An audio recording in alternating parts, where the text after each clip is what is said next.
Hello everyone, welcome to this second video in this series about Quiver representations.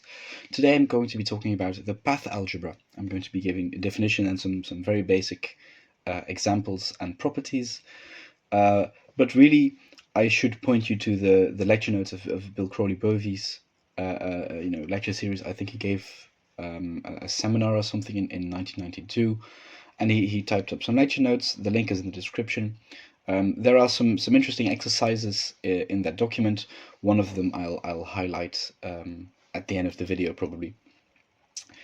In any case, the path algebra is a construction that we can give for any quiver, and it's going to allow us to use concepts from module theory, so a branch of commutative algebra, to study representations. In fact, these modules over this path algebra will correspond in a very natural way to representations, and if your quiver is nice enough, if it has some desirable properties, then it will in fact turn out that there is what's called a categorical isomorphism between these modules and those representations, which is to say, every result in module theory would apply in a very direct way to the representations that correspond to those modules.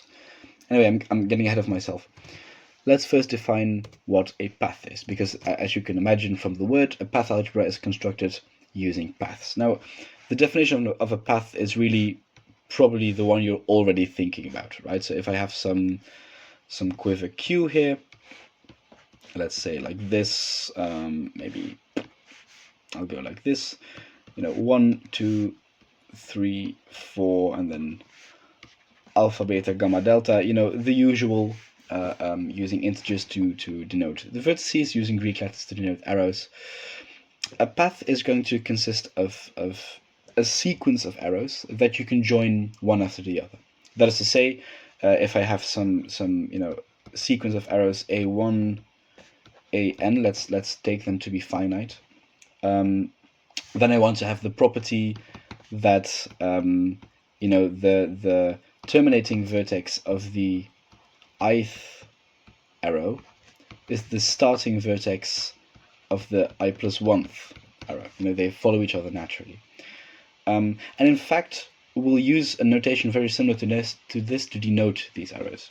The only thing we're really going to add is like vertical bars around it and group the whole thing in brackets, where we denote a V and a W on either side of the bars, where we have that the starting vertex of A1 is a V and the terminating vertex of AN is W. So this is just, in a sense, like you already had enough information with just the A1 through AN, because this V and W is sort of optionally extra, but this notation is used, I think, the most. There is an alternative notation for these paths where you leave out the V and the W, and then you, I guess, use the same notation that you would for function composition. That is to say, the thing you apply first, A1, you denote on the right, and then A2 sort of follows this, so you compose it, as it were, and then, all the way through AN on the left-hand side. I will use this notation here when I want to denote paths in a shorter way, but this thing with the brackets here, I think, is more common. And also, I've done something slightly suggestive here with this notation, namely, there need not actually be any arrows. In particular, and this will be our first example of an arrow, for any vertex I in our quiver, we will have a trivial path, E sub I, which is defined like this. It's empty. It starts and ends at I, but it also in particular doesn't contain any loops, because, for example, you could have, if we have like an eta here, this is properly distinct. E sub 3 is properly distinct from the path that starts at 3, does eta, and then ends up at 3 again, right? Because we've done something, we've applied the arrow eta. Another example might be, let's start at 1, and then we'll use alpha and then gamma, delta, beta to end up at 2. Perfectly valid example of a path. And again, because there is this cycle here, we have we have an unlimited amount of paths that you could take, because I could start at 2 and do this, going round, using first gamma, then delta, then beta, and I could just repeat this block. So I could then use another instance of gamma, delta, beta, and this is another valid example of a path. This is something you can recognize by having the same vertex at the start and the end, but having something of substance in between. Something that wouldn't be a valid example is, for example, starting at 1, applying alpha, and then applying delta, and ending up at 3. Again, this is not valid because, well, alpha ends at the vertex 2, but delta starts at 4. So there's a discrepancy there. This is not valid. So let's get rid of it. Something I'll highlight very quickly here is we call a quiver acyclic if it doesn't contain any oriented cycles. With oriented cycle, I mean there are no loops and there are no paths that are of the following form, right? Like you have I and then some sequence of arrows, let's say A1 through AN, and then we end up at I again, right?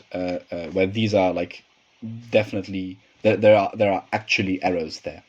So something like this, if you can find a path like this, then the quiver is called cyclic. If there doesn't exist any path like this, we call the quiver acyclic. So now that we have this notion of what a path is, we can look at the path algebra.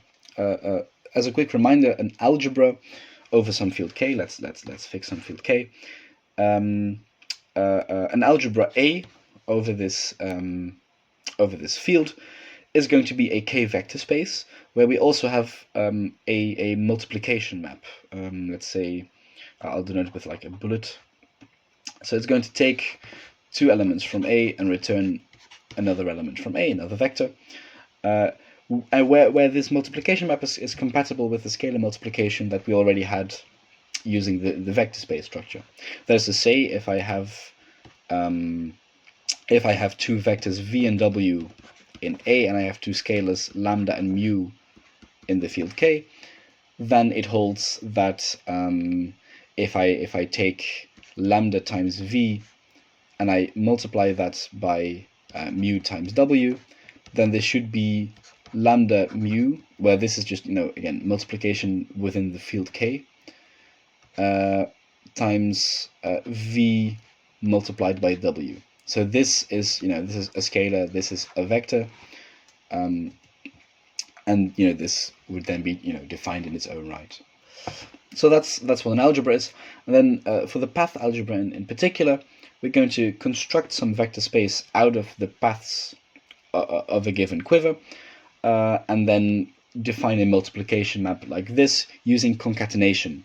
That is to say, well, actually, I'm getting ahead of myself again. I'll just step by step we'll get through it. So let's take a slightly easier example of a quiver to guide us through this definition.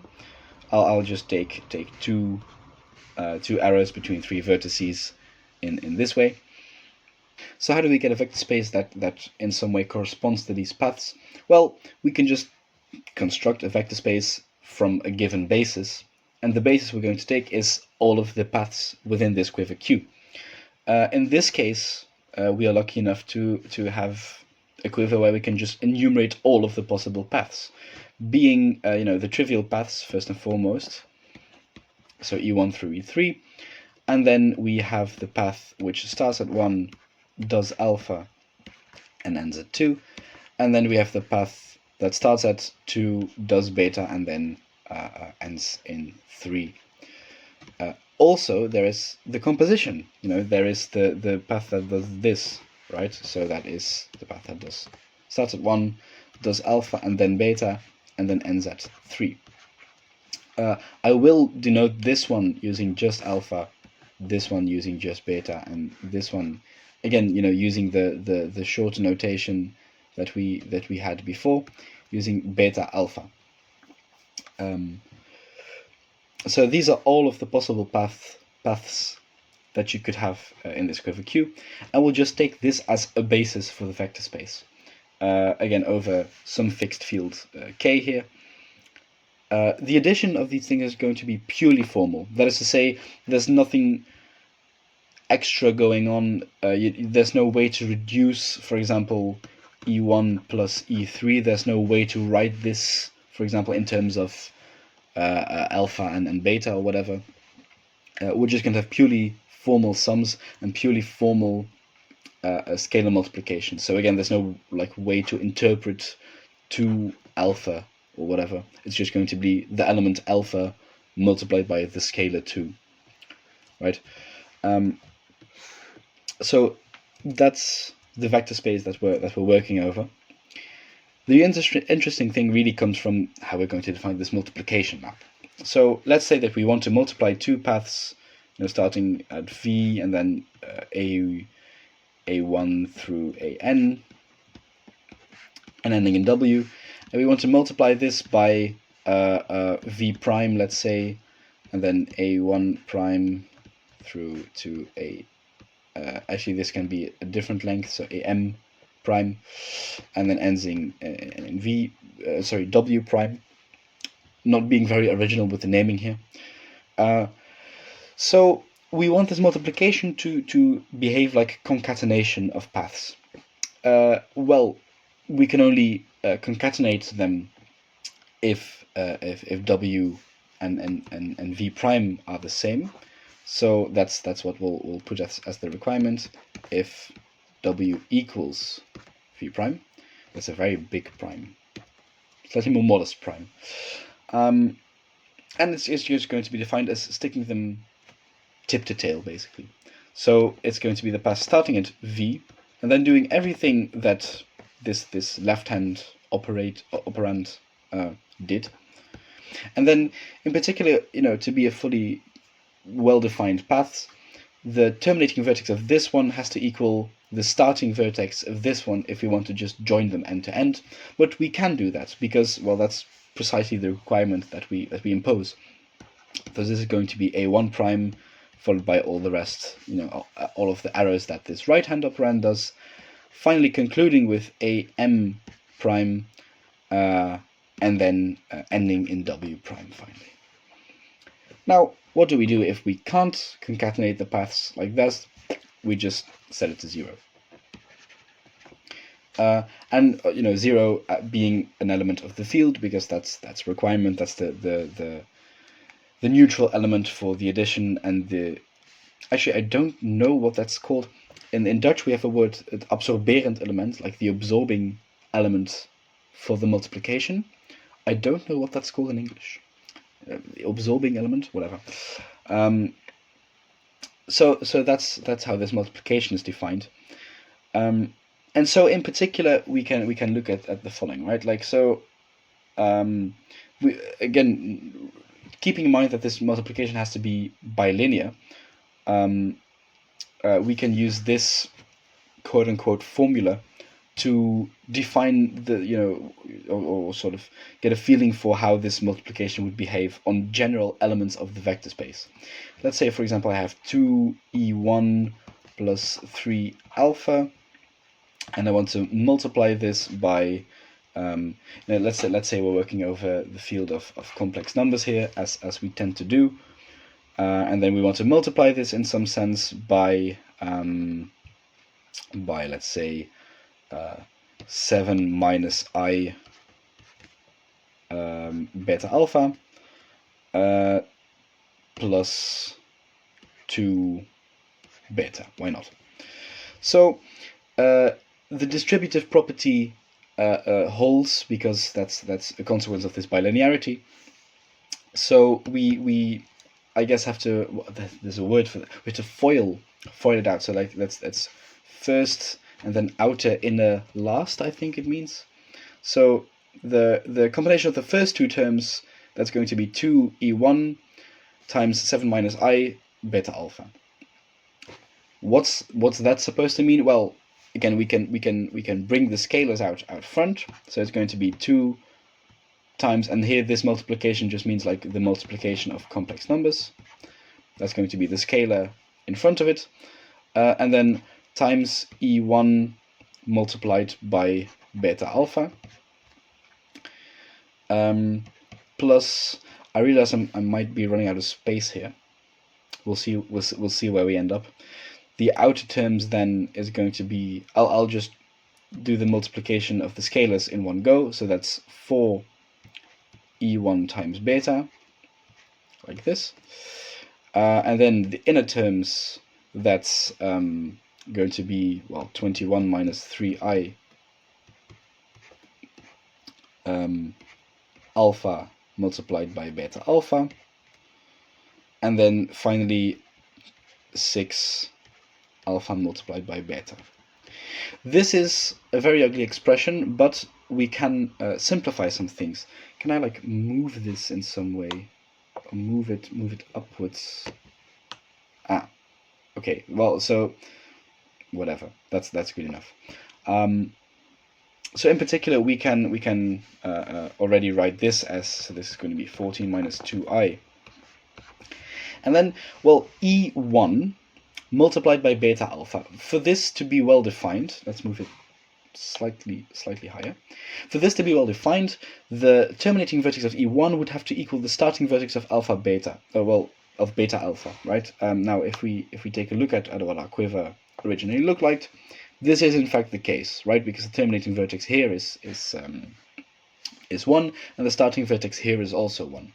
So it's going to equal the path that starts at 1 and then does alpha and then beta and ends at 3.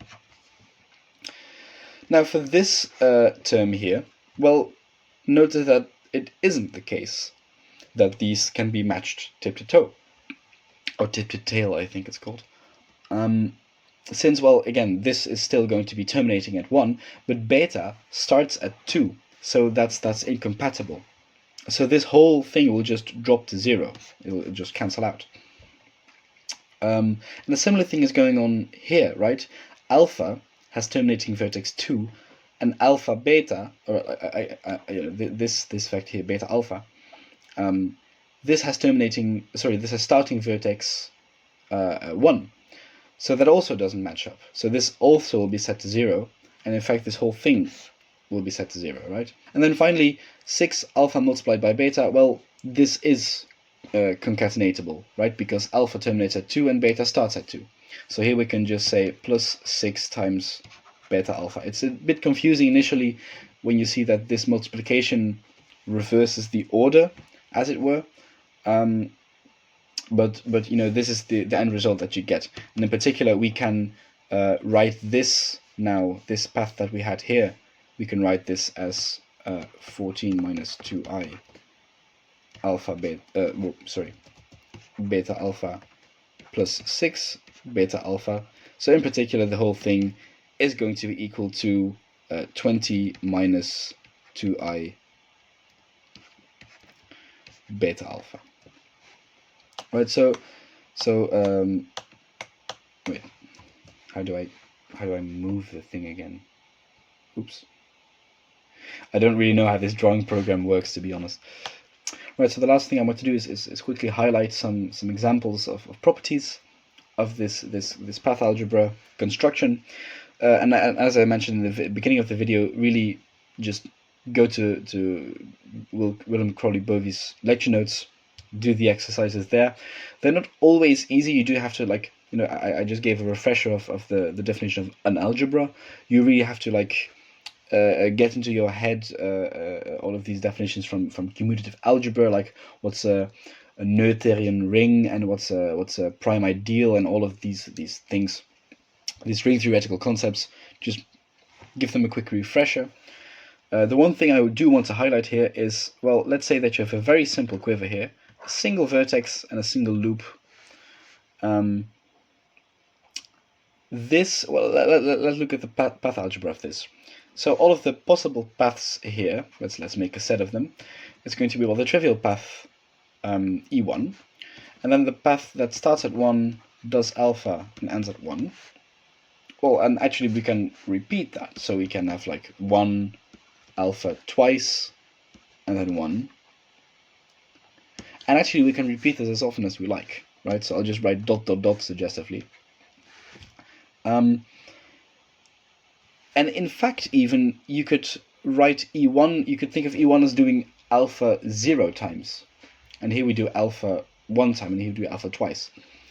And so this corresponds to an algebra that we really already know, namely the free algebra on alpha, over the field K. So again, if we're working over the field K, then this is equal to the free associative algebra with one generator, namely alpha, which we often write like this. And in fact, if we have multiple distinct loops, like we could have a beta here, then the path algebra for this quiver would be the free associative algebra over words with two different symbols, right? That is to say, I don't actually know if this is standard notation. But elements of this algebra would look something like you could have you have some C0 plus C1 alpha plus C2 beta plus C3 alpha squared plus C4 alpha beta plus C5 beta squared plus etc. Right? So that's the general way you would write elements of this path algebra. The exercise in the lecture notes is going to be, if I'm not mistaken, that your path algebra is going to be finite dimensional if and only if your quiver is acyclic. Because and like you can intuitively see why. It's finite dimensional if the basis is finite, and the basis is finite if we don't have a situation like this where you can stick another alpha in. And that's probably where I'll end this video. Next time I want to talk about I think the more like the notions of projective and injective modules, and then actually, I haven't really touched on modules in this video. I guess that's for next video. Modules over this path algebra and how they correspond to representations. And that's a good place to stop. Thank you for watching, and I'll see you then.